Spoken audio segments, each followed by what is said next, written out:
الرحمن الرحیم۔ صحیح بخاری حدیث نمبر 992۔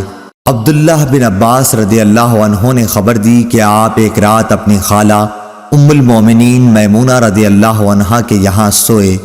آپ رضی اللہ تعالی عنہ نے کہا کہ میں بستر کے عرض میں لیٹ گیا اور رسول اللہ صلی اللہ علیہ وسلم اور آپ صلی اللہ علیہ وسلم کی بیوی لمبائی میں لیٹیں۔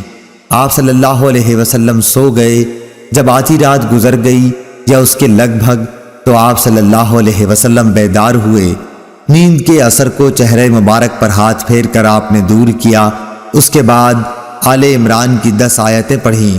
پھر ایک پرانی مشک پانی کی بھری ہوئی لٹک رہی تھی۔ آپ صلی اللہ علیہ وسلم اس کے پاس گئے اور اچھی طرح وضو کیا اور نماز کے لیے کھڑے ہو گئے۔ میں نے بھی ایسا ہی کیا۔ آپ صلی اللہ علیہ وسلم پیار سے اپنا داہنا ہاتھ میرے سر رکھ کر اور میرا کان پکڑ کر اسے ملنے لگے۔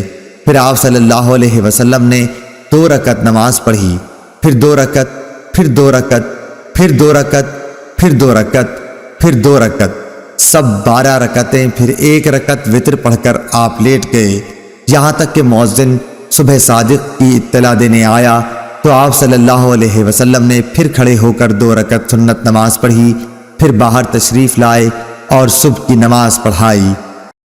اللهم صل على محمد وعلى آل محمد كما صليت على إبراهيم وعلى آل إبراهيم إنك حميد مجيد اللهم بارك على محمد وعلى آل محمد كما باركت على إبراهيم